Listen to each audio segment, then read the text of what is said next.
Hello student, स्वागत है आपका हमारे YouTube channel the big dreams पर क्विक रिवीजन में। उम्मीद है आपको हमारा लास्ट वीडियो आपके एग्ज़ाम की तैयारी यानी प्रिपरेशन में सहायक हुआ होगा तथा आपके पोलिनोमियल के सभी डाउट वीडियो में दिए गए कॉन्सेप्ट के बेसिस पर क्लियर अवश्य हुए होंगे।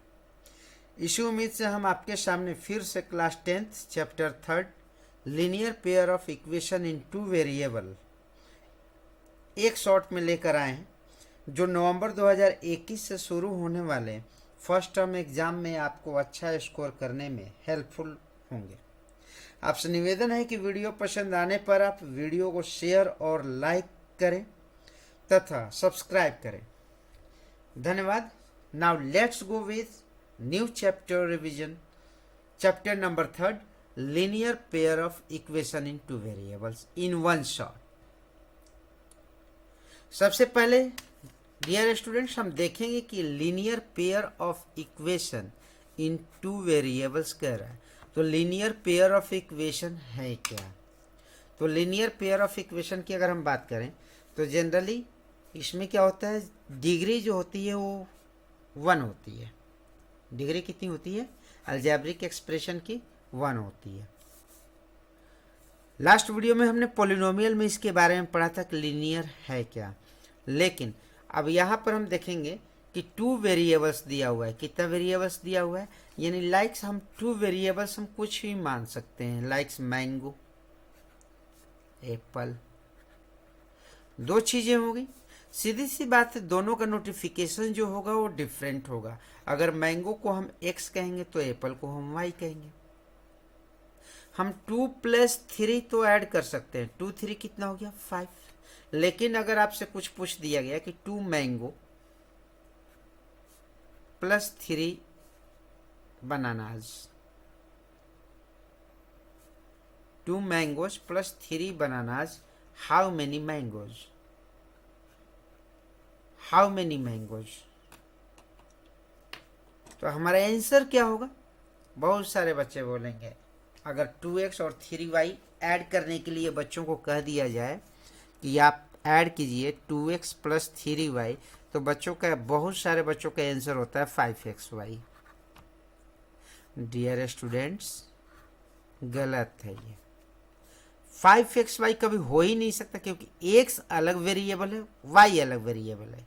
चल, इसी के लिए ये एग्जाम्पल हमने आपके सामने रखा है मैंगो और एप्पल का। दोनों 2 चीज़ें हैं, तो जब दोनों 2 चीज़ें हैं, मैंगो और एप्पल दोनों ऐड नहीं हो सकते। अगर मैंगोज की बात कर रहे हैं तो हम केवल यही कहेंगे कि 2 मैंगोज हैं हमारे पास एंड 3 बनानाज हैं। एंड मीन्स और, एंड मीन्स और। देखेंगे, फोकस करेंगे इस पर। एंड का मतलब और का मतलब प्लस। हमारे पास क्या है अभी 2, हम ये नहीं कहेंगे 5 फ्रूट्स हैं, फ्रूट्स हैं। There are 2 types of fruits. Total number of fruits कितने हैं? तो 5। ये क्या है? 5 फ्रूट्स है। क्यों? क्योंकि मैंगो भी फ्रूट्स है और बनाना भी फ्रूट्स है। लेकिन अगर ये कह दिया जाए कि 5 फ्रूट्स कौन कौन से हैं, तो हम सिंपली कहेंगे कि 2 तरीके के फ्रूट्स हैं। एक मैंगो है, 2 उसमें मैंगोज हैं और 3 बनानाज हैं। हम ये नहीं कह सकते कि 5 बनानाज या 5 एप्पल या 5 मैंगोज, हम ये नहीं कर सकते। यानी दोनों 2 चीज़ें हैं। क्लियर हो गया? तो इसीलिए कहा गया है चैप्टर में, इस चैप्टर का नाम ही है 2 वेरिएबल्स। लाइक्स आपको पढ़ना है, बैट, बॉल, दोनों अलग अलग चीज़ें हैं, तो दोनों का नोटिफिकेशन भी अलग होगा। एक का x होगा, दूसरे का y होगा। सपोज आपको दे दिया गया पेन और नोटबुक, दोनों की नोटिफिकेशंस अलग होंगे, दोनों का इंडिकेशन अलग होगा। पेन का x, नोटबुक का y, क्योंकि दोनों की कैरेक्टरिस्टिक्स अलग है तो स्टेशनरी, बट कैरेक्टरिस्टिक्स अलग है। नोटबुक पर लिखा जाता है और पेन से लिखा जाता है, नोटबुक पर पेन से लिखा जाता है। दोनों के बिना, दोनों में से अगर एक भी नहीं हो तो हमारा काम नहीं चलेगा। तो इसीलिए कहा गया दोनों 2 वेरिएबल्स हो गए। तो इस तरीके से अब हम इसके डायरेक्ट हम ज़्यादा बातें ना करेंगे इस टॉपिक पर, सीधे अपने मुद्दे पर आते हैं। जनरली हमें पढ़ना है इसमें कि लीनियर पेयर है ऑफ इक्वेशन, तो इसका जनरल फॉर्म क्या होगा। क्या पढ़ रहे हैं? General form. जनरल फॉर्म इस इक्वेशन का क्या होगा? तो जनरल फॉर्म की अगर हम बात कर रहे हैं तो जनरल फॉर्म हमारा होगा इसका a x plus b y plus c equal to 0। अब कह रहे हैं कि हमें तो इसमें पेयर पढ़ना है। क्या पढ़ना है? पेयर। पेयर मीन्स टू, किसी भी चीज का न्यूमेरिकल वैल्यू 2। लाइक्स हम सॉक्स लेने जाते हैं, शूज लेने जाते हैं, लेते हम क्या है? एक पेयर लेते हैं। अगर एक पेयर की बात है तो क्या हम राइट फुट के ही 2 शूज ले सकते हैं, या लेफ्ट के 2 ले सकते हैं, या एक ही पैर के 2 सॉक्स ले सकते हैं? नहीं ले सकते। क्यों? क्योंकि दोनों पैर के स्ट्रक्चर अलग है। तो दोनों पैर के स्ट्रक्चर अलग है, तो उसके लिए हम एक पेयर लेकर आते हैं। एक pair means left right combination. तो उस तरीके से अगर हम देखें कि अगर हमें यहाँ पर पेयर दिखाना है, हमने पेयर के लिए तो दूसरा इक्वेशन में लिख दिया, तो क्या ये दोनों पेयर हुए? ये तो वही हो गए, दोनों एक ही पैर के। दोनों एक ही पैर के हो गए भाई, तो ये कॉम्बिनेशन कैसे हुआ? तो इसको हम सोल्व करने के लिए एक नोटिफिकेशन हम देखेंगे। वो नोटिफिकेशन हमारा क्या होगा? वो नोटिफिकेशन होगा a1x plus b1y plus c1। दूसरा होगा a2x plus b2y plus c2। अब यहां पर हम देखें तो ये फर्स्ट नंबर जो है ये आपके फर्स्ट इक्वेशन को नोटिफाइड करेगा, और नंबर 2 जो है ये आपको सेकेंड इक्वेशन को बताएगा। फर्स्ट इक्वेशन और सेकेंड इक्वेशन। तो ये तो हो गया आपके चैप्टर का base, linear pair of equation in 2 variables होता कैसे है। लीनियर पेयर इन 2 वेरिएबल्स, इसके बारे में क्लियर हुआ। फर्स्ट इक्वेशन और सेकेंड इक्वेशन, ये हमारा हो गया नोटिफिकेशन। अभी इसमें हमें सबसे पहली चीज देखें कि क्या इस चैप्टर को सोल्व करना है, हमें इस चैप्टर के सॉल्यूशन पढ़ने हैं। जी नहीं, हमने पहले बात किया था आपसे लास्ट वीडियो में कि 90 मिनट्स हमारे पास टोटल। पैटर्न समझे पहले कि किस चैप्टर को कैसे लिंक करना है अपने एग्जाम से। इस चैप्टर की अगर लिंकिंग करनी है एग्जाम से तो ये हमें हमारे एग्जाम में कैसे हेल्प करेगा। हमने लास्ट वीडियो में बताया था ड्यूरेशन एग्जाम्स का कितना है, 90 मिनट्स।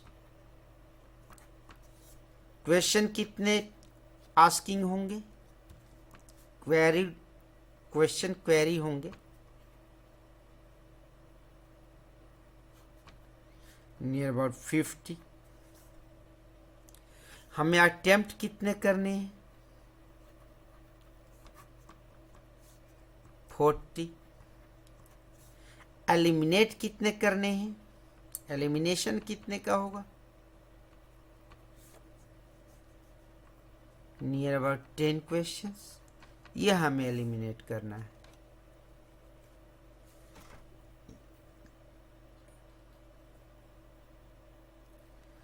अब 10 क्वेश्चन एलिमिनेट करना है, तो क्या इस चैप्टर को भी हम पहले की तरह सोल्व करें? कुछ क्वेश्चन होंगे जिसको आपको सोल्व करना है, लेकिन आपके एग्जाम में ये लिंक कैसे होगा, आपके एग्जाम से ये चैप्टर लिंक होगा। जनरली इसमें आपको आंसर लिंकिंग सीखने हैं। क्या सीखने हैं? Answer linking with questions. इसको सोल्व नहीं करना है। आप सोल्व करेंगे तो जो हमारा टाइम ड्यूरेशन नियर अबाउट पड़ रहा है, नियर अबाउट 70 to 90 सेकेंड पर हैप्स पड़ रहा है, आई थिंक कैलकुलेट कर लेंगे। ईच क्वेश्चन, ये इक्विवेलेंसी है, टाइमिंग की इक्विवेलेंसी है, इक्विवेलेंट टाइम इसको आप कह सकते हैं, इक्विवेलेंट टाइम। ये तो हो गया कि आपको हर क्वेश्चन के लिए इतना सेकंड देना है। अब इसमें से कुछ क्वेश्चंस नहीं सॉर्ट आउट होंगे, उसके लिए अलग से आपको छोड़ना है, एलिमिनेट करना है, फिर उधर भी देखना है, तो ये और कम पड़ जाएंगे। तो क्या हम सारे क्वेश्चन को सोल्व करें? नहीं, इसमें हमारा मेन फोकस होगा, इसके कॉन्सेप्ट को समझेंगे और इसकी आंसर लिंकिंग करेंगे। सॉल्व नहीं करना है, सॉल्व करने में no waste your time. Clear? चलिए right now, let's now carry on. हम लोग कैरी करते हैं आगे, इस टॉपिक को बढ़ाते हैं। तो सबसे इंपॉर्टेंट चीजें हैं कि आप रिप्रेजेंट कैसे करेंगे। Representing linear equations for a word problem questions, for a word problem, directly मुद्दे पर ध्यान देंगे। अगर ये चीज़ें आपने क्लियर कर लिया तो आपका कॉन्सेप्ट क्लियर है और आपकी मार्किंग भी इजीली हो जाएगी। अब देखते हैं कि वर्ड्स प्रॉब्लम में स्टूडेंट्स को कहाँ कहाँ प्रॉब्लम्स होती है। हम प्रॉब्लम की बात करेंगे। अभी तक तो आपने सॉल्यूशन पूरे साल पढ़ा, पूरे ट्यूशन्स में पढ़े होंगे, क्लास में पढ़े होंगे, ऑनलाइन क्लासेस पढ़े होंगे, पूरे बुक्स सॉल्व किए होंगे आपने, एनसीईआरटी किया होगा, आरडी किया होगा, आरएस किया होगा। सारी चीज़ें यहाँ पर छोड़ देनी है, फिर भी हमारे पास इतना करने के बाद भी प्रॉब्लम रह गई। हम कुछ क्वेश्चंस के टॉपिक देखेंगे। तो सबसे पहले वर्ड प्रॉब्लम का हम रिलेशन करेंगे अपने चैप्टर से, जो भी आपने चैप्टर्स पढ़ा है तो उसमें आपके प्रोसेस क्या है, वर्ड्स प्रॉब्लम के क्वेश्चन कैसे पूछे जाते हैं वो देखेंगे। तो एक आपका होता है एज बेस्ड। क्या पूछा जाएगा? As based. सेकंड हो गया नंबर बेस्ड।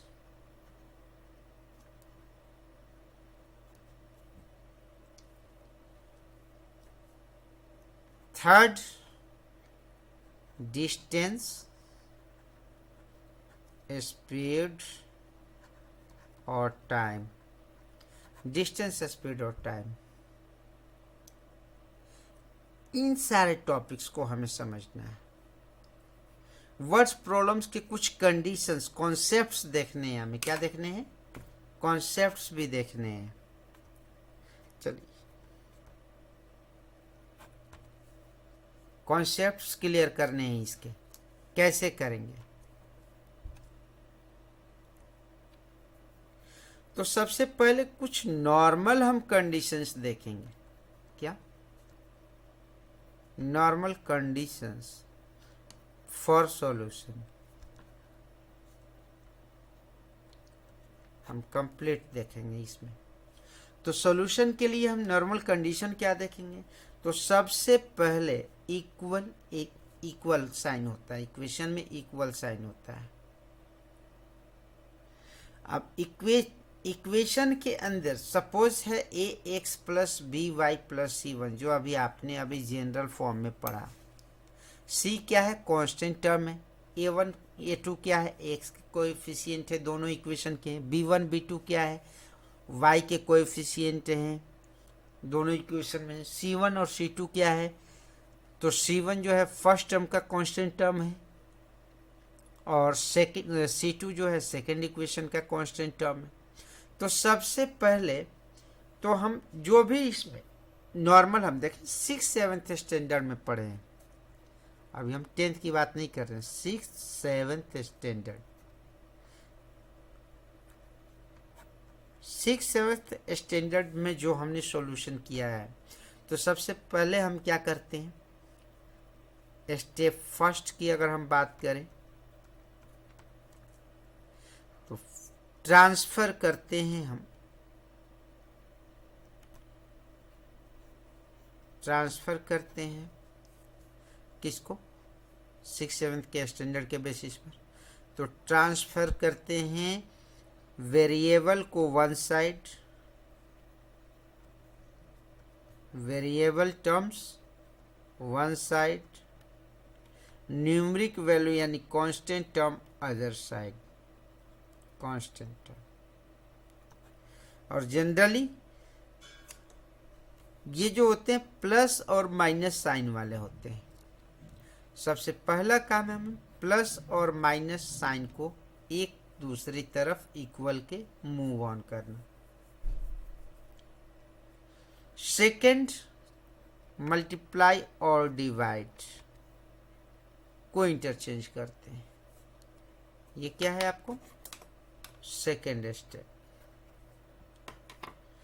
अच्छा, इंपॉर्टेंट फैक्ट क्या है इसमें, हैशटैग क्या है, इंपॉर्टेंट क्या है कि जिसको भी हम ट्रांसफ़र करते हैं, ट्रांसफरेबल टर्म्स जो होते हैं, ट्रांसफर टर्म्स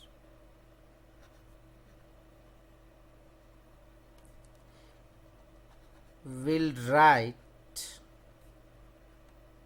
या put in right side। किधर रखेंगे हम, put in right side।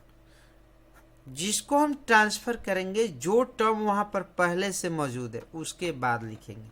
अब यहीं पर हम एक एग्जाम्पल देख लेते हैं। सपोज 6x + 5 = 9, कुछ भी हो सकता है इस तरीके से। मैं नहीं करा कि कोई इक्वेशन है, लेकिन हो सकता है। 6 7 के स्टैंडर्ड पर हम पढ़ रहे हैं। तो सबसे पहले हमने क्या बताया, प्लस और माइनस साइन को हम एक तरफ करेंगे। हम 9 देख रहे हैं कांस्टेंट है, 5 भी कांस्टेंट है, न्यूमरिक वैल्यू है केवल। x वाला टर्म ये वेरिएबल टर्म्स है। तो हम क्या करते हैं, अभी हमने लिखा है कि वेरिएबल टर्म्स को एक तरफ, कांस्टेंट को एक तरफ। तो इसके हिसाब से फर्स्ट स्टेप में क्या होगा, आपका प्लस साइन वाला एक तरफ होगा। यानी इधर आपका क्या बच गया, 6x बच गया, क्योंकि ये कंफर्म हो गया कि 5 को हटाना है। हो सकता है दोनों तरफ x हो, तो x को एक तरफ करेंगे और वे कांस्टेंट को एक तरफ करेंगे। तो यहाँ पर 9 पर बहुत सारे बच्चे क्या करते हैं, 5 - 9 कर देते हैं, गलत हो जाएगा। अभी हमने क्या बताया, transferable terms will put in right side. किधर, राइट साइड। तो हम क्या करेंगे, 6x = 9 - 5, 9 के राइट साइड में आएगा। ठीक है, आपने ये पढ़ा होगा कि प्लस का इक्वल के दूसरे तरफ जाने पर माइनस और माइनस का प्लस, मल्टीप्लाई का वैसे ही डिवाइड और डिवाइड का मल्टीप्लाई। तो 6x = हो गया आपका 9 - 5। तो x = क्या हो गया, 9 - 5 4 हो गया। अब मल्टीप्लाई वाला पार्ट ट्रांसफ़र करेंगे, 4/6 यानी 2/3। ये आपका आंसर हुआ। ऐसे फाइंड करते हैं। समझ में आया डियर? चलिए, तो अब हम आगे देखते हैं वर्ड्स प्रॉब्लम को। वर्ड्स प्रॉब्लम में हमें क्या देखना है, सबसे पहले हम इंटरलिंक कैसे करेंगे। तो हम देखते हैं वर्ड्स प्रॉब्लम की अगर हम बात कर रहे हैं तो हमने अभी बताया आपको प्रॉब्लम्स, वर्ड्स प्रॉब्लम में हम देखेंगे एज बेस्ड क्वेश्चंस। तो देखिए इसमें क्या है, वर्ड्स प्रॉब्लम में कुछ इंपॉर्टेंट फैक्ट है, और फैक्ट आपको हमेशा अपने ध्यान में रखना है। वो फैक्ट क्या है, तो सपोज अगर वर्ड्स प्रॉब्लम की बात है, वर्ड में प्रॉब्लम्स, ये ध्यान रखें, क्या ध्यान रखना है हमें, वर्ड में प्रॉब्लम। तो कहीं अगर लेटर दिया है, क्या दिया है, लेटर दिया है, या फ्रॉम नाउ दिया है, क्या दिया है, फ्रॉम नाउ, या विल, तो हम इस जगह पे हम प्लस करेंगे। क्या करेंगे, प्लस करेंगे। अगर एगो दिया है, क्या दिया है, एगो, तो वहां पर हम क्या करेंगे, माइनस करेंगे। एग्जाम्पल समझ ले, अगर कह दिए क्वेश्चन में 5 years later, डियर हम केवल कॉन्सेप्ट्स क्लियर करेंगे, जो हमारी प्रॉब्लम्स हो सकती है एग्जाम में, उस चीज़ को सीखेंगे कि वो हम प्रॉब्लम ना करें। अगर आपने प्रॉब्लम नहीं किया तो आपके मार्क्स क्लियर है। 5 ईयर्स लेटर का मतलब क्या हो गया, प्लस का 5। अगर कह दिया गया 3 ईयर्स एगो,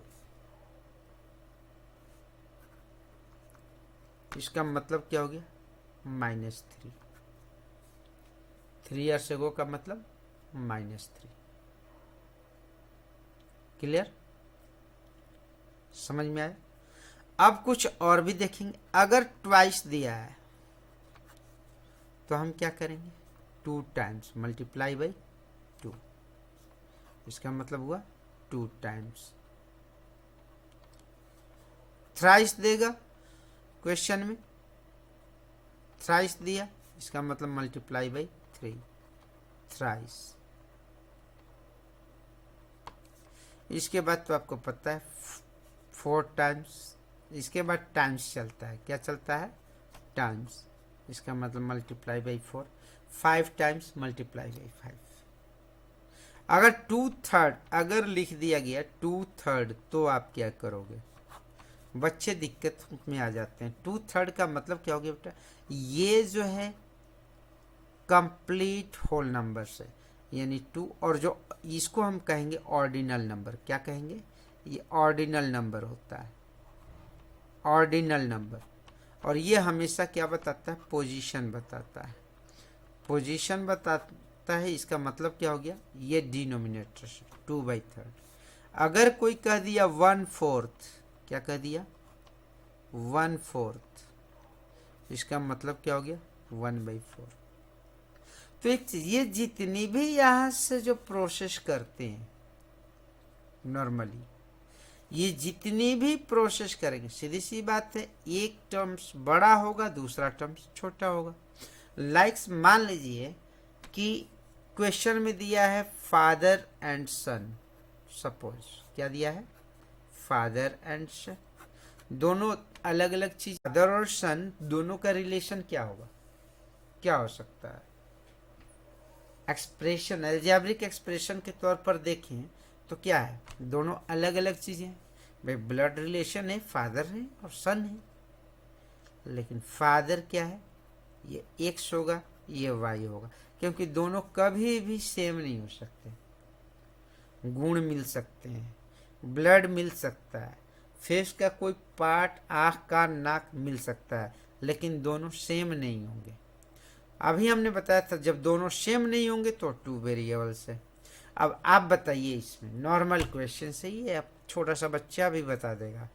अगर 2-3 साल का बच्चा जो समझदार है, मतलब जो जिसने बोलना शुरू किया, उसको भी पता है कि फादर जो है वो बड़े होते हैं, फादर बड़े हैं और सन जो है वो छोटा है, दोनों की वैल्यू अलग अलग है जी। घर में फादर की वैल्यू अलग होती है, सन की वैल्यू अलग होती है, लेकिन मैथमेटिकल कंडीशंस में क्या कहेंगे, अब कह रहा है कि मान लीजिए कि father will thrice, father will after 3 years, या 3 years लेटर, 3 years आफ्टर लिख लीजिए, या later, 3 years later, father will thrice of his son, of his son. तो भाई रिलेशन के लिए तो हमारे पास 2 चीजें हैं, फादर है और एक तरफ क्या है, सन है। फादर को हमने अगर नोटिफाई किया है, फादर को अगर हमने नोटिफाई किया है एक्स से, और सन को नोटिफाई किया है हमने वाई से, तो रिलेशन अगर हमें बनाना है तो सीधी सी बात है, 3 years from now, 3 years from now, 3 years after 3 years, या 3 years लेटर। तो कह रहे father will thrice of his सन, भाई थ्राइस का मतलब क्या है, मल्टीप्लाई बाई 3। अब फादर विल थ्राइस का मतलब क्या है, फादर में 3 से मल्टीपल, नो नो नेवर। हमने अभी बताया ये सारी चीजें जो होती है स्मॉलर क्वांटिटी के साथ होती है, किसके साथ, स्मॉलर के साथ। तो छोटा कौन है इसमें, सन छोटा है। तो हम क्या करेंगे, पहले तो हम देखेंगे 3 ईयर्स आफ्टर, यानी दोनों ही 3 साल में 3 ईयर्स में दोनों की एज बढ़ेगी। अगर फादर 40 के हैं तो 43 के हो जाएंगे, सन अगर 20 का है तो ये 23 हो जाएगा। ये दोनों ही बढ़ेंगे ना 3 साल बाद। या कम का लेना है तो दोनों की एज कम होगी ना। अगर 5 साल पीछे की अगर हम एज देखें तो सीधी सी बात है, अगर 40 ईयर्स फादर है तो ये कितने का था, 35 का। और अगर सन 20 का है अभी तो 5 ईयर्स पीछे बिफोर कितने का था, 5 ईयर्स से वो कितने का था, 15 का था। दोनों ही कम होंगे। तो यहाँ पर क्या हुआ, दोनों को ही हमने प्लस कर लिया 3 ईयर्स। अब कह रहा फादर विल थ्राइस, तो थ्राइस किसके साथ होगा, ये हमेशा छोटे क्वांटिटी के साथ होता है, यानी y+3 के साथ। तो हमारा क्या बना, x+3 equal to 3y plus 3 3 जा 9। अब इस तरीके से इक्वेशन। अब देखिए यहाँ पर 2 वेरिएबल है और 2 कांस्टेंट है। हमने पहले बताया था कि वेरिएबल एक तरफ और कांस्टेंट एक तरफ। तो ये क्या बन गया, x-3y इक्वल टू, देखिए 3y को इधर लेकर आए तो x के बाद लिखे हैं राइट साइड, इधर क्या बचेगा 9, 9 के बाद आएगा 3, 9 - 3, यानी इक्वेशन आपका क्या बना, x-3y इक्वल। इस तरीके से इक्वेशन बनता है। ये था आपको एज प्रॉब्लम्स। अगर नंबर की प्रॉब्लम्स अगर बताया जाए तो नंबर कैसे बनता है, पहले इसका फॉर्मेशन समझ लें आप। क्लियर बच्चों, नंबर कैसे बनता है हमें इसका फॉर्मेशन देखना है। तो सपोज इसमें ज्यादा से ज्यादा आपको पूछेगा 2 डिजिट नंबर, पूछेगा 2 डिजिट नंबर का फॉर्मेशन, हमें ये देखना फॉर्मेशन ऑफ 2 डिजिट।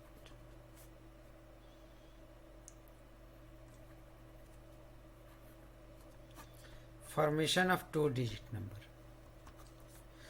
2 डिजिट कह रहा है, सीधी सी बात है, एक डिजिट आपका क्या हो गया x, दूसरा y।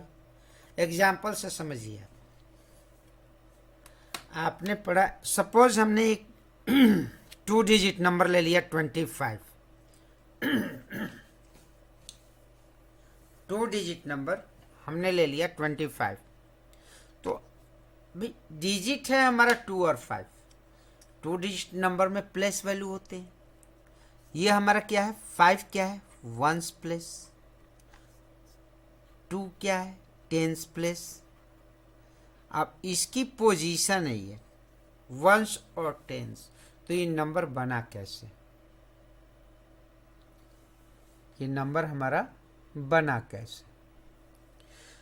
तो टेंस का मतलब क्या हो गया, 10 × 2 प्लस 1 × 5, प्लेस वैल्यू में डिजिट की मल्टीप्लाई कर दी। अगर इंटरचेंज कर देते, अब इसी के साथ साथ हम देखेंगे इंटरचेंजिंग।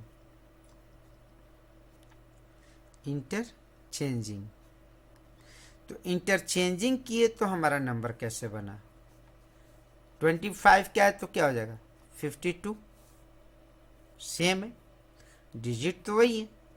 अब 52 का मतलब क्या हुआ, 10 × 5 प्लस 1 × 2। अब हम जरा कंपैरिजन करेंगे दोनों में। देखिए प्लेस वैल्यू है ये 10 का 10 है, 1 अपने जगह पे ही है। चेंज क्या हुआ, चेंज क्या हुआ, तो 2 यहाँ टेंस की जगह था, यहाँ पर वंस की जगह आ गया। और 5 जो आपका वंस की जगह था, ये कहाँ गया, टेंस की जगह। क्लियर, बस यही इसका ट्रिक है। यानी कि अगर x जो है ये टेंस प्लेस पर है और y जो है ये यूनिट डिजिट है, क्या है, यूनिट है या वंस है, यूनिट कह लीजिए या वंस कह लीजिए, तो नंबर क्या बनेगा 10x। रिक्वायर्ड नंबर क्या होगा 10x प्लस y। अगर इंटरचेंज कर देते हैं, आफ्टर इंटरचेंजिंग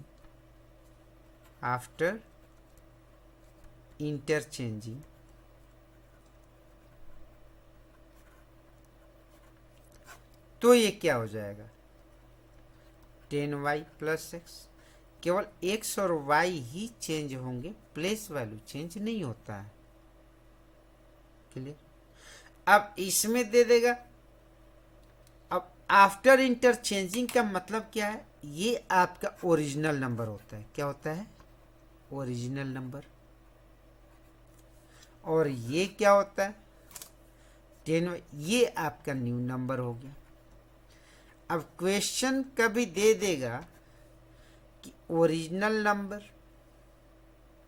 रिलेशन बनाने के लिए दे देगा कि original number is greater than new number, मतलब ओरिजिनल नंबर न्यू नंबर से इतना बड़ा है। क्लियर। या original number is less than new number, इतना छोटा है। सपोज मान लीजिए कि 26 है, तो क्या हो जाएगा, 62 हो जाएगा। तो 26 ये अगर आपका ओरिजिनल नंबर है, सपोज इंटरचेंजिंग के बाद न्यू नंबर क्या हो गया, बड़ा हो गया। क्लियर। अब इसे लिंकिंग लेनी है, कितना बड़ा हुआ, तो 36। डिफरेंस कितने का है, 36 का।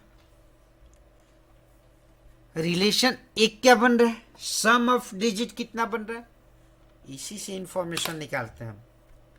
सम ऑफ डिजिट, क्वेश्चन में अगर सम ऑफ डिजिट देगा तो कितना देगा, 8, 2 6 8 6 2 8।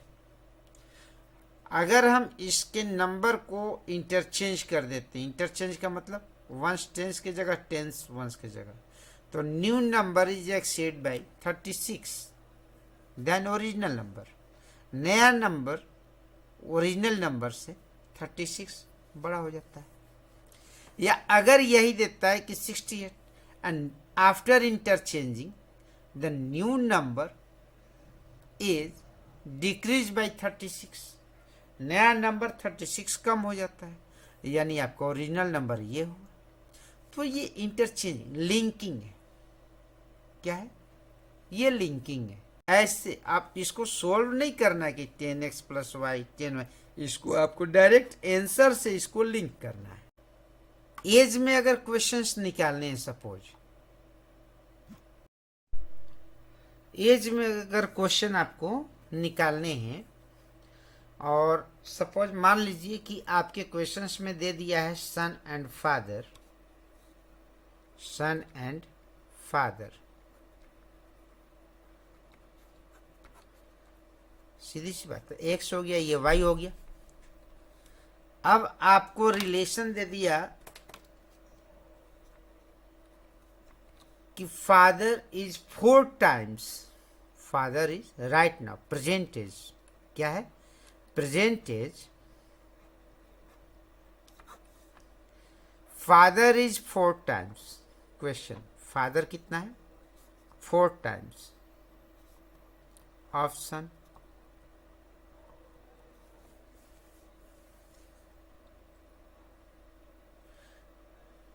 और आगे दे दिया आपको कि 5 years later, 5 years later, 5 years later, 5 years later, father will thrice, father will thrice of his son. Find percentage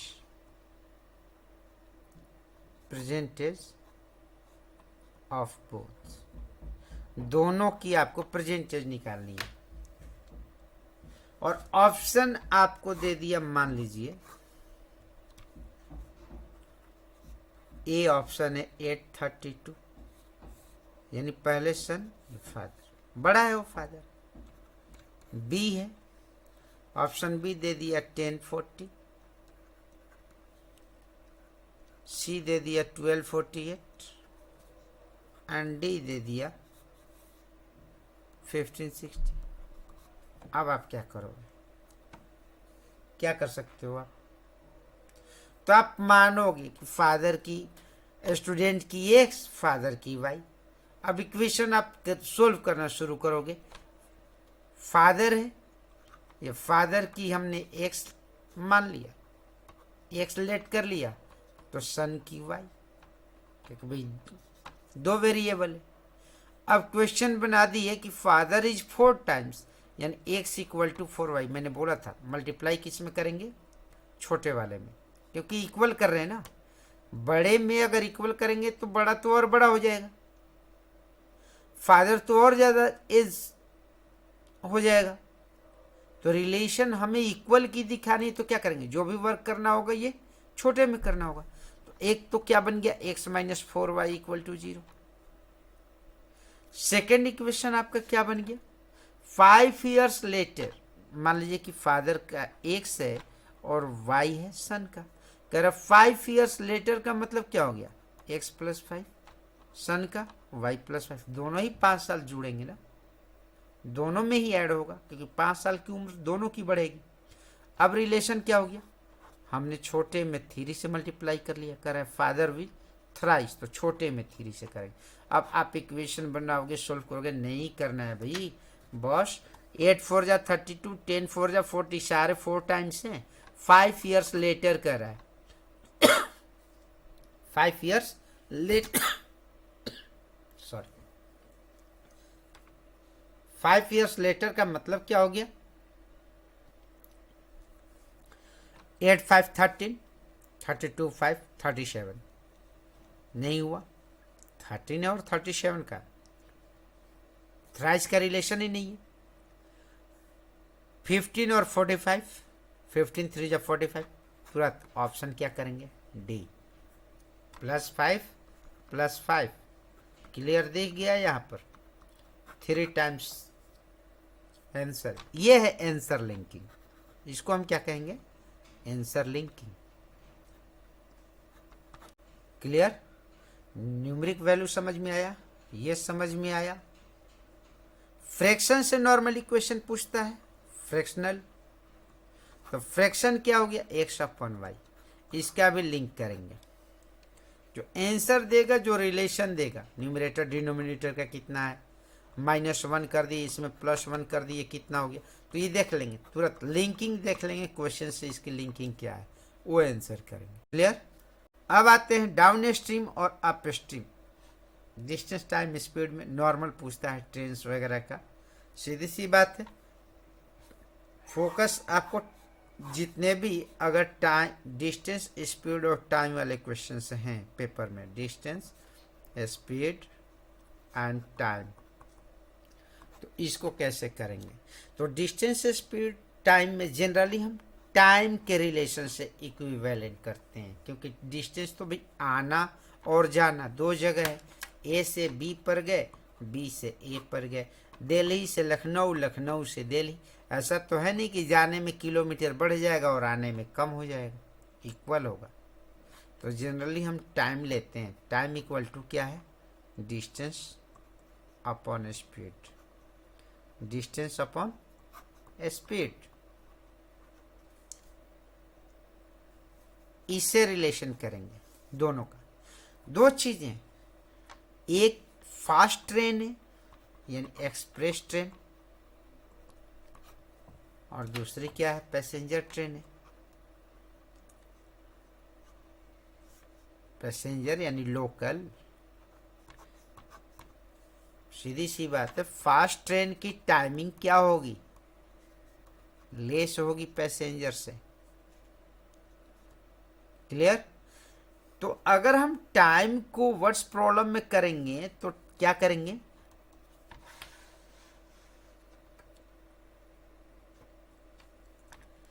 time of passenger train से माइनस करेंगे टाइम ऑफ मेल या एक्सप्रेस ट्रेन का। क्लियर? क्योंकि समय ज्यादा कौन लेगी? Passenger train. इस तरीके से अब पूछ देगा अपवर्ड स्ट्रीम, थोड़ा करेंट में पूछ देगा।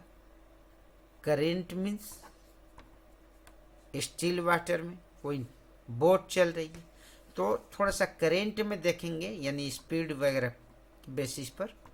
इसमें बच्चे कंफ्यूज होते हैं जनरली। क्वेश्चन एक ही चीज पूछता है इसमें, up stream and down stream, up stream and down stream. करना क्या है, याद रखना है, डाउन स्ट्रीम जो होता है ये करेंट, स्ट्रीम के करेंट में, यानी सेम डायरेक्शन में। आप लखनऊ की ओर जा रहे हो, लखनऊ की ओर हवा बह रही है, तो आपकी स्पीड बढ़ेगी। इन डाउन स्ट्रीम में प्लस करते हैं और अप स्ट्रीम में माइनस करते हैं। क्या प्लस होता है? अगर हम जा रहे हैं तो हमारे मोशन में स्ट्रीम का स्पीड, किसका? स्ट्रीम स्पीड, इसकी जो स्पीड होगी ये प्लस माइनस होती है, डाउन में प्लस और अप में माइनस। तो ये था आपका वर्ड्स प्रॉब्लम। क्लियर? अब थोड़ा सा हम देखेंगे आगे इसके a x plus b y plus c one, a one x plus b one y plus c one equal to 0, a two x plus b two y plus c two equal to 0। Second होता है ratio based. इस question से linking क्या होगी? Ratio based. Ratio का मतलब क्या हो गया आपको? A1 upon A2, B1 upon B2, यानी कोएफिशिएंट, न्यूमेरिक वैल्यू की रेशियो। एक्स एक्स तो कट जाएगा भी, कैंसिल हो जाएगा, वाई से वाई कैंसिल हो जाएगा, B1 बाई B2 और C1 बाई C2। क्लियर? अब इस रेशियो बेस्ड इक्वेशन कैसे पूछे जाएंगे, तो थोड़ा सा समझ लें। एक तो नोटिफिकेशन का पूछेगा, उसका रिप्रेजेंटेशन का पूछेगा, यानी ज्योमेट्रिकल रिप्रेजेंटेशन। अब इसमें हम देखेंगे आगे ज्योमेट्रिकल रिप्रेजेंटेशन और अलजेब्रिक दोनों पढ़ेंगे। तो सबसे पहले हम अलजेब्रिक देखते हैं। अलजेब्रिक में क्या है? अलजेब्रिक रिप्रेजेंटेशन, इसके कॉन्सेप्ट को क्लियर करेंगे। हमने फाइंड कर लिया A1 upon A2, B1 upon B2, C1 upon C2, और ये अलजेब्रिक या ग्राफिकल, ये जो भी रिप्रेजेंटेशन है, ये जो है आपकी, इसमें लॉजिक क्या है, इसकी हमें लॉजिक समझनी है। तो ये रेशियो बेस्ड है। क्या है? वही ratio, A1 upon A2 ratio based, यानी ये रेशियो बेस्ड कंपैरिजन कहे जाते हैं। इसको क्या कहे जाएंगे? Ratio based comparison. क्लियर? अब हम देखते हैं, चेक कर रहे हैं कि A1 अपॉन A2 का वैल्यू अगर हमने देखा और यहाँ दोनों में कंपैरिजन किया, तो इसके दो कंडीशन हो सकते हैं। क्या हो सकते हैं भाई? दो चीजें होगी, या तो दोनों बराबर इक्वल नहीं होंगे या दोनों इक्वल होंगे। अगर दोनों इक्वल नहीं हुए तो हमें तीसरे की जरूरत नहीं है। अगर दोनों इक्वल नहीं हुए तो ये क्या होंगे? अलजेब्रिक पढ़ रहे हैं तो ये बनेंगे यूनिक सॉल्यूशन। क्या बनेंगे? Unique solution. इसी को पूछ दिया जा सकता है आपके फर्स्ट टर्म एग्जाम में, one and only one solution. इसका मतलब हुआ one and only one solution, one and only one solution. लेकिन अगर ये इक्वल हो गया तो, अब इक्वल अगर ये दोनों हो गए तो हमें C1/C2 भी देखनी होगी। अगर ये इक्वल हो गया तो हमें क्या देखनी होगी, C1/C2 भी देखनी होगी। अब ये बताएं कि इसमें क्या फर्क पड़ेगा, A1/A2 और B1/B2 अगर इक्वल हो गया तो C1/C2 से क्या फर्क पड़ेगा? Anybody else? इससे क्या फर्क पड़ सकता है बताएं? नहीं पता। हो सकता है कि ये भी इक्वल हो जाए और हो सकता है कि ये इक्वल ना हो। यही तो होगा जब शुरू के A1/A2 इक्वल टू B1/B2 हुआ और थर्ड को भी कंपैरिजन करना है। मान लीजिए कि राम और श्याम के पास पैसे इक्वल हैं और मोहन आ गए इसके साथ, तो हो सकता है वो इनके बराबर पैसे लेकर आए, इनके बराबर ना लेकर आए, यही कंडीशन हो सकता है। That's all. तो अगर ये इक्वल हो गया तो क्या होगा, अगर तीनों इक्वल हो जाएंगे तो इसके बनते हैं इनफाइनाइट मेनी सॉल्यूशन, यानी इनके बहुत सारे सॉल्यूशन होंगे। और अगर ये आ गया तो यहाँ हम रेड से लिख रहे हैं, रेड का मतलब डेंजर, यानी यहाँ पर नो सॉल्यूशन होंगे। क्या? नो सॉल्यूशन होंगे, यानी कोई भी सॉल्यूशन नहीं होगा। तो हमें 3 कंडीशन मिल रहे हैं। जब दोनों इक्वल ना हो तो यूनिक सॉल्यूशन, तीनों इक्वल हो जाए तो बहुत सारे सॉल्यूशन हो जाएंगे, और अगर तीसरा इक्वल नहीं हुआ तो क्या हो जाएगा, नो सॉल्यूशन। अब हम इसमें देखेंगे कि सॉल्यूशन किस में है। एक तो सॉल्यूशन इसमें है, दूसरा सॉल्यूशन इसमें है। इसमें केवल एक सॉल्यूशन है, इसमें कई सारे सॉल्यूशन है। तो क्या किया जाए? तो एक क्वेश्चन पूछा जा सकता है, नॉर्मल पूछता है। अब ये इतने सीधे शब्दों में ना पूछकर आपसे पूछ देगा कि कोइंसिस्टेंट बताएं। आप क्या बताने हैं? कॉन्सिस्टेंट बताने हैं और इनकॉन्सिस्टेंट बताने। क्या बताने हैं? इनकॉन्सिस्टेंट, कॉन्सिस्टेंट और इनकॉन्सिस्टेंट। तो जिसमें सॉल्यूशन होते हैं, यानी सॉल्यूशन यहां पर 2 में है, तो इसको हम कहेंगे कॉन्सिस्टेंट। दोनों को ही, अगर इन कंडीशंस में आता है तो इसको हम कहेंगे कॉन्सिस्टेंट, और दूसरे को हम, लास्ट वाले को क्या कहेंगे? इसको हम कहेंगे इनकॉन्सिस्टेंट। इनकॉन्सिस्टेंट क्या कहेंगे? इनकॉन्सिस्टेंट। क्लियर? ये वर्डिंग पूछा जा सकता है। अब हम आगे देखेंगे इसमें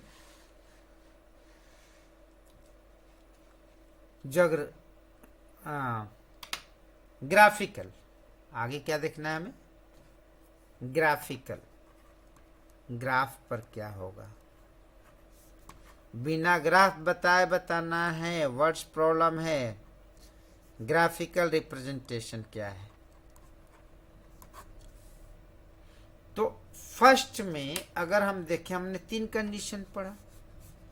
एक पढ़ा ग्राफिकल में भी यही कंडीशन, 3 कंडीशंस पढ़े ना। एक पढ़े हमने A1/A2 is not equal to B1/B2। दूसरा हमने क्या पढ़ा? दोनों इक्वल है। और तीसरा देखे तो वो भी इक्वल हो गया। और एक पढ़ा हमने कि शुरू के दोनों तो इक्वल हैं, और कोई तीसरा मोहन आता है तो वो उनके इक्वल नहीं है। हो सकता है उनसे बहुत ज़्यादा पैसे लेकर आया हो, अमीर घर से हो, या हो सकता है गरीब घर से हो, उसके पास कुछ भी ना हो, उनसे कम लेकर आया है या ऐसे ही आ गया। भाई कोई बात नहीं, दैट्स ऑल, होता है ऐसा। अब हम इसमें देखेंगे कि अगर ये यूनिक सॉल्यूशन है तो इसका ग्राफ में क्या होगा। तो ग्राफ में ये होगा, यानी ये आपका एक इक्वेशन फर्स्ट का हुआ, तो दूसरा स्ट्रेट लाइन क्या होगा, इक्वेशन सेकंड का होगा। और दोनों जिस पॉइंट पर काटेंगे, एक दूसरे को इंटरसेक्ट करेंगे, तो यही जो पॉइंट होगा ये एक्स और वाई का वैल्यू होगा, यानी ये दोनों को ही सेटिस्फाइड करेंगे। क्या करेंगे, दोनों को ही सेटिस्फाइड करेंगे। अगर तीनों इक्वल हो गए,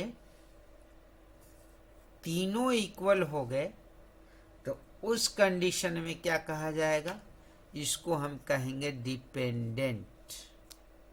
क्या कहेंगे, डिपेंडेंट। एक तो डिपेंडेंट भी कहते हैं इसको, देखिए, और नाम में चेंजिंग है थोड़ा, कोइंसिडेंट भी कहेंगे, कोइंसिडेंट, कोइंसिडेंट। यहां कॉन्सिस्टेंट था, यहां कोइंसिडेंट है। यानी अगर एक लाइन आपका ये आया इक्वेशन फर्स्ट, तो जो जो इसके वैल्यू होंगे वही होंगे इक्वेशन सेकेंड, सेम वैल्यू आएंगे इसमें। Equation first and equation second दोनों को ही ये लाइन सेटिस्फाइड करेगा, रिप्रेजेंट होगा। और लास्ट जो हमने पढ़ा नो सॉल्यूशन, तो इस नो सॉल्यूशन का मतलब देखिए, लाइन मिल रहा है या लाइन काट रहा है, एक पॉइंट पर भी मिल रहा है तो सॉल्यूशन दे रहा है, कई सारे पॉइंट पर है तो मेनी सॉल्यूशन दे रहा है, और जब किसी भी पॉइंट पर ना मिलेगा तो क्या होगा, नो सॉल्यूशन होगा।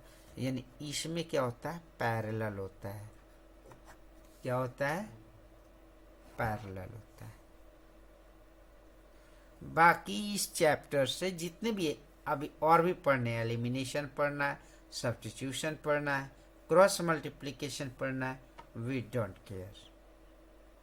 रीजन क्या है, सिर्फ ये जो चैप्टर है लिंकिंग का है, और ऑब्जेक्टिव क्वेश्चंस को सोल्व करने में ये आपको बहुत ज़्यादा हेल्प करेगा, तो इसको आपको फोकस रखना है। चलिए, इसके साथ ही आपको एक प्रैक्टिस के लिए कुछ क्वेश्चंस आपको नोटिफाइड कर दे रहा हूँ, आप इसकी प्रैक्टिस करोगे। आप कैसे प्रैक्टिस करोगे वो आप देखिए, आपके सामने मैं यहाँ पर क्वेश्चंस भी नोट कर दे रहा हूँ, ट्राई करेंगे आप। इक्वेशंस बनाने की ट्राई करनी है कि आप इक्वेशंस कैसे समझेंगे ताकि उसको आप लिंक कर सकें। फर्स्ट टर्म के बाद इन सारे चैप्टर्स की बिल्कुल फुल्ली एक्सप्लेनेशन के साथ फिर से वीडियो अवेलेबल कराएंगे आपको। पहले आप फर्स्ट टर्म में अपनी स्कोरिंग अच्छी करें ताकि आपको कोई प्रॉब्लम ना हो, और सेकेंड टर्म के लिए हम लोग तैयारी में लगेंगे। आपके लिए एक क्वेश्चन है, like about running down stream,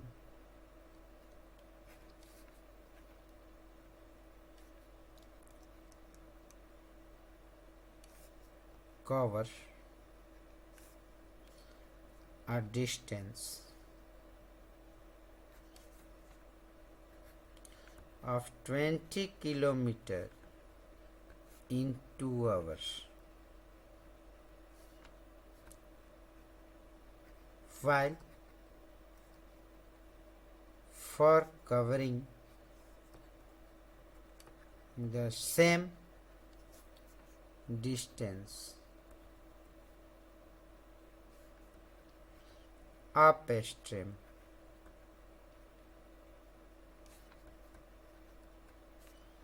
it takes 5 hours.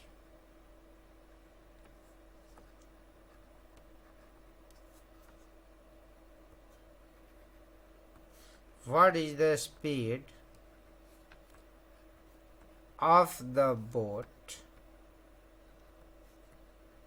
in still water.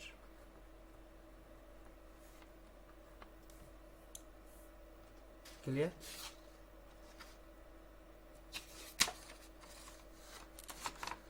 Clear? ये आपको क्वेश्चन सॉल्व करने हैं, ट्राई करने हैं, बनेंगे, ऐसी बात नहीं है कि नहीं बनेगा। पहले तो आप इक्वेशन सॉल्व करने की कोशिश करोगे और क्वेश्चन नंबर सेकंड भी साथ के साथ आप नोट करें।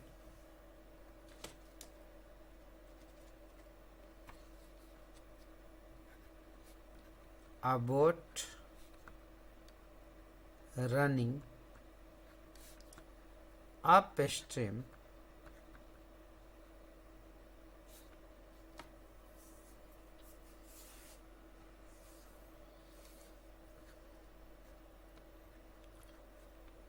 takes 6 hours and 30 minutes to cover a certain distance.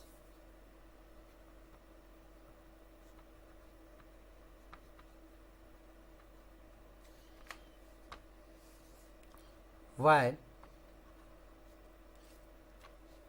it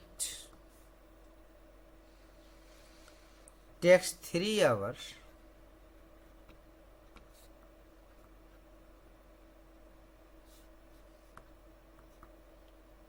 to cover the same distance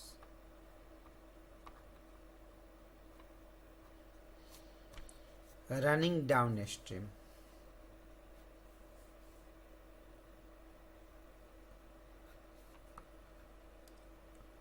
Running downstream. What is the ratio between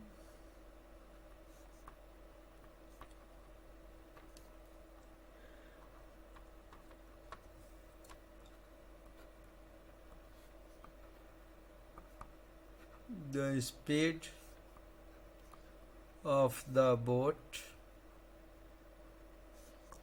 and speed of the water current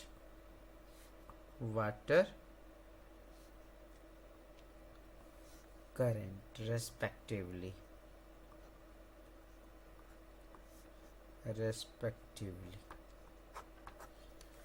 thanks students. अगर आपको ये video पसंद आया और अच्छा लगा, आपको लगा कि ये आपके एग्ज़ाम के लिए उपयोगी है, इससे आपके कुछ कॉन्सेप्ट्स क्लियर होते हैं, तो आप वीडियो को लाइक और शेयर अवश्य करें तथा सब्सक्राइब करें। पोटेंशियल एनर्जी रखें और अपने एग्ज़ाम्स में अच्छा से अच्छा स्कोर करें। Best of luck and your next videos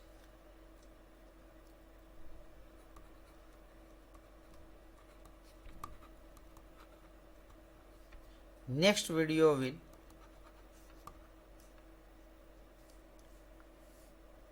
be updated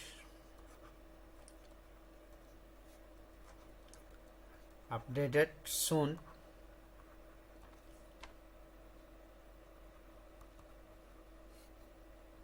with chapter last आपका है coordinate geometry with chapter coordinate geometry.